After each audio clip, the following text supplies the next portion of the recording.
It didn't take a rocket scientist to work out that this was at the very least a possibility. We have brought the fact that the communication with the department is not good. We're flying blind here. We've no way of assessing in actual scientific terms how damaging the whole experience of doing a leaving certificate under the pandemic. Schools are safe places. Many long months to prepare for what happened here. I mean, hoping for the best, preparing for the worst.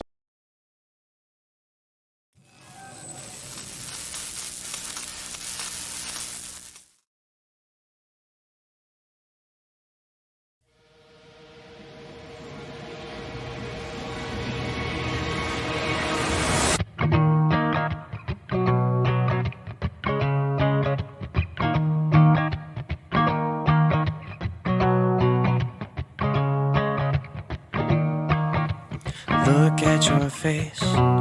There's a reason for the scars and for the feelings we faking. What did you think, my friend?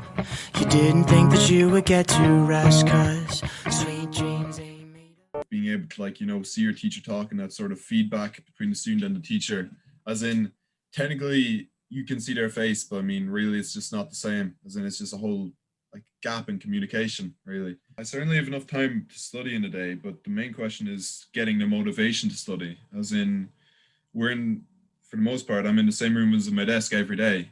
Not fair. What I would say is the groups of students who I think have had a really unfair education experience, and there's a lot of them, is students who weren't able to return to school in September because they had themselves, or more frequently, a family member at home with an underlying health condition, and the department made absolutely no allowances for that demographic of students. So where I see, and that's probably going to even continue, even though we've highlighted it on so many occasions and asked for it to be rectified. So where I see real unfairnesses in the system is the places where the department and the minister refused to be flexible, and that's in particular for students with family members who have underlying health conditions, and a lot of them still won't be able to be going in to do the exam. To the effect that between the 19th of November and I think the 8th of February, that there were 8,000 students aged 16 and over who contracted the COVID-19 virus. Now that included third level. In fact, you would imagine the majority there were in third level, but it would have included people in the Leaving Cert cycle, probably fifth years, as well as sixth years. And it was in fact the second largest cohort in the state. The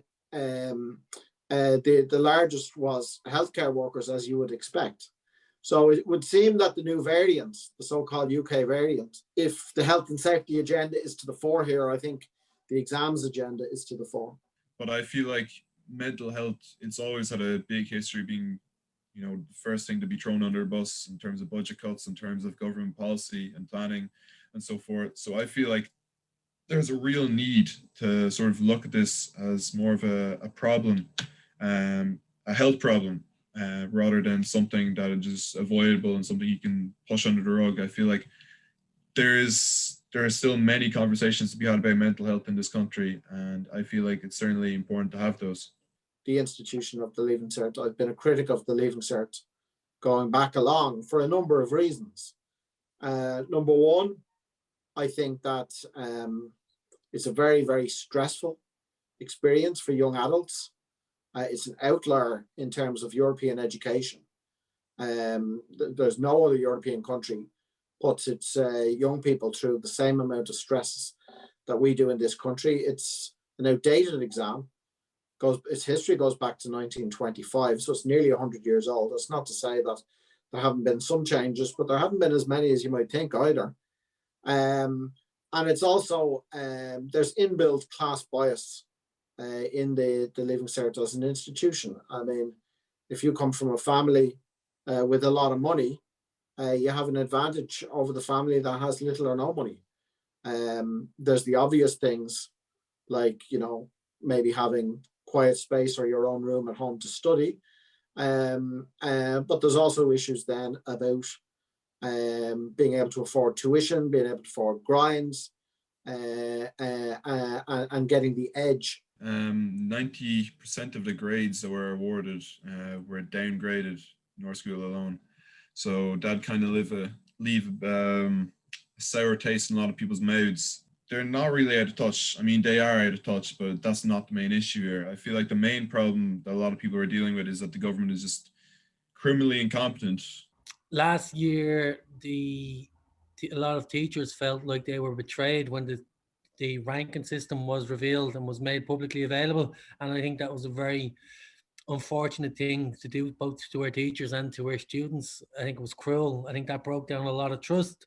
And one of the issues that's probably been of most frustration to Leaving Cert students, who I don't get to speak on behalf of, but certainly the ones who I've spoken to, who I do, has been they can't understand how the government, the state, the minister hasn't been able to have contingency by which they could have said, look, our intention is to hold a written exam, but if under these conditions, if the virus is at this point, or here, we may not be able to do so. So we'll be applying this alternative method. And not having that has been massively frustrating for students. It's been a hallmark of this government that their communications has been poor. I mean, you hear one thing coming out of the Fianna Fáil parliamentary party meeting at 4 o'clock, and another thing entirely coming out of the Fine Gael parliamentary party meeting at 6 o'clock. And I don't think that Norma Foley is the greatest communicator in the history of international politics either. But it's kind of difficult to communicate a strategy when you don't know what your strategy is. We don't know how many people have deferred. We don't know how many of November's Leaving Certs who've got a full year advantage on us, how many of them are going to resit their exams and go into college. So of course there's that extra pressure on us.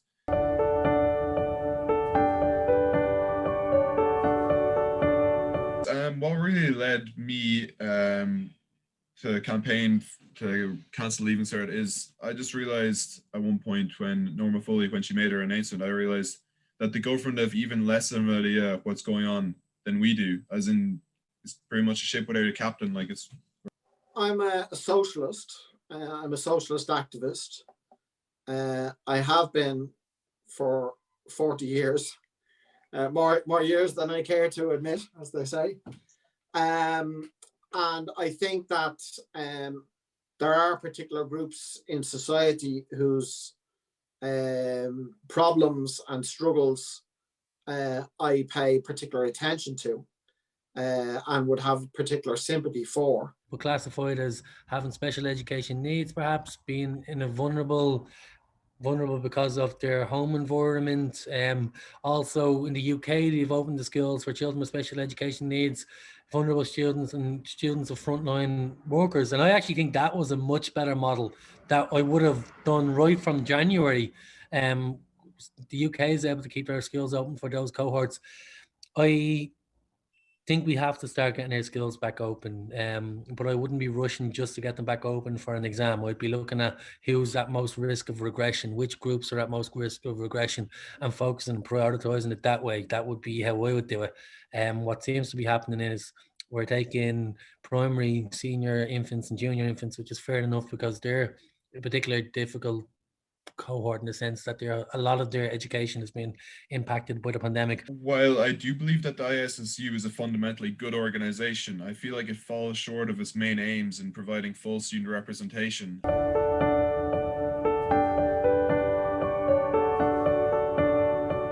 I don't know about other people. I know lots of people have expressed that they've had from other schools, they've expressed that they've had mental health issues and trouble coping and dealing with this increased workload. It's been very hard on them.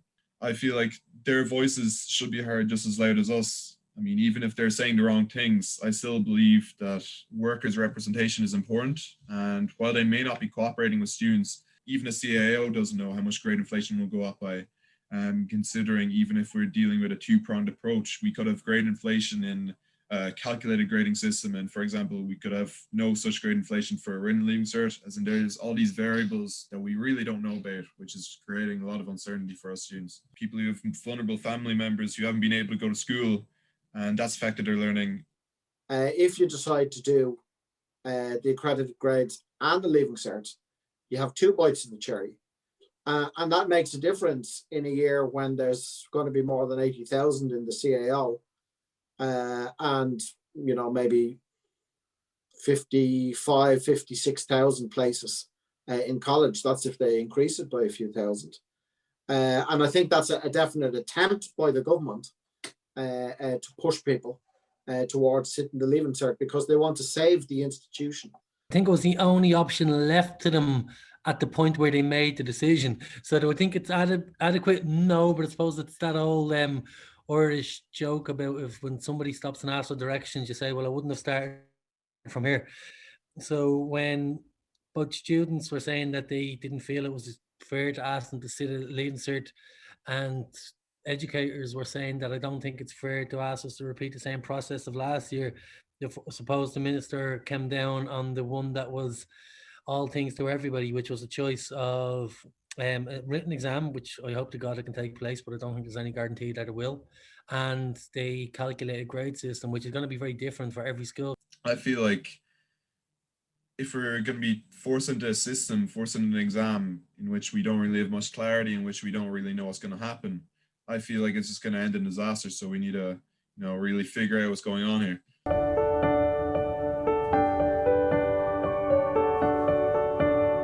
I'm somebody that would believe that we should have open college access in as best as we possibly can. And I'd love to be able to sit here and say everyone that wants to go to college should absolutely be able to go to college, because I do fundamentally believe that should be the case. But that for me has always been about points and the skill you've gone to not being a barrier. The idea of everyone being able to go to college works well in terms of like if everyone was able to do it on Zoom and all classes didn't have weren't limited in their capacity and scope, but we know that that's not going to be the case. So I think we should get as many college places as possible, even if that means adding extra courses on. But I accept the fact that there just simply isn't going to be enough college places. There's class bias built into the Leaving Cert, and I'm in favour of a system of open access where anyone who wants to progress to third level has the right to progress to third level. There was a time way back before your time when it would have seemed a preposterous suggestion that people had the right to carry from primary education on into second level education. But things changed, and now it's considered automatic. Anyone who raised a question mark over that would be seen as Neanderthal. Especially Minister Simon Harris, Minister of Higher Level Education, I still feel like he needs to provide us with more clarity on what is being done in relation to providing places and making sure that everyone is able to go to university. Working very, very hard to ensure that, student-friendly press releases are brought out and more efficient communication that is understandable and easy to access for students will be brought from the department. I hope it works out really well, but I even think there's going to be things like university places are going to be an issue in terms of how they're allocated. I think it's going to be really tough, but I hope that it works out. But hopefully in 10 years' time, people will look back and say, do you remember back in the old days when you didn't have the right to go to third level and they limited the number of places? They shouldn't limit the number of places. It should be a right. We understand how frustrating it is. We'd love to go in there screaming and shouting, but we can't, and it would definitely damage our relationship with the department. What we need to do is go in there with pragmatic solutions, which is why I think most students feel that we could be going against them. It's because we can't just go in there asking for certain things. We have to be solution-based and come up with those solutions first before anything. So we are very, very grateful for all the students that engage with us. And for those that aren't engaging or for those that are upset with us, please DM us. We would absolutely love to talk to you. Feedback is absolutely it's so appreciated, and it will help us work as a union better. So first and foremost, we need to work out any fault lines that may exist in the system as presented currently. So last year, you remember with the calculated grades, it was like 2.5 weeks out from the exam, we found out that there was a problem with the algorithm that would have impacted more disproportionately on lower income students. If those gremlins in the system still exist, we absolutely need to find them like tomorrow or yesterday. We need to find them as quickly as possible. So keep running the programs. Let's find any kind of challenges that emerge and let's get them out of the system really, really fast. Look, The exam won't determine if anybody's a good or a bad person. It never will. No exam ever will or should. But we place huge cultural importance on this exam, for better or worse. And in doing so, I think we have an obligation to also create the conditions by which the students can be assessed in a manner that doesn't increase their anxiety. And we've failed in that regard. Because the last thing this cohort of Leaving Cert students need is to be failed again, or to have the tables turned upside down on them. I'm going to disagree with you there, Sean. Sorry to be obstreperous, but I'm going to disagree with you, because you said the students wouldn't have been able to do anything without me, right? And actually, you probably could have, all right? In the sense that what put the government under pressure, you know, was it the speeches of Mick Barry and the Dáil? I don't discount them and say that they weren't, you know, a pressure point, but really it was thousands of students from right around the country who participated in social media storms, who rang their local radio stations, who were interviewed on the radio and the television, who emailed the TDs, and in, you know, many different small ways, many hands make light work, put the pressure on the political establishment. And the political establishment have been forced in recent years to realize that young people are a power in the land. You know, I mean, the repeal of the anti-abortion laws would not have happened without the efforts of young people, young women, young people from the LGBTQ communities in particular. It would climate change has been put far more firmly on the agenda because of the student strikes. The Black Lives Matter movement in this country, which was in solidarity with the killing of George Floyd in the United States, but more than that, opened up a speak out in Irish society about the reality, the day-to-day reality of racism for young people of colour in this country. Would that have happened without school students and young people? I don't think so. And here's another example in this regard. I would make the point that sections of the media have tried to portray this as a zero-sum battle of students versus teachers, teachers versus students. I don't see it at all that way.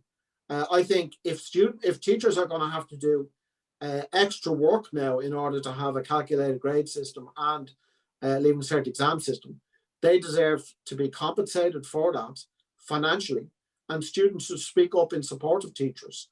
And students should say to teachers, let's make a deal. Open access would be very good for us.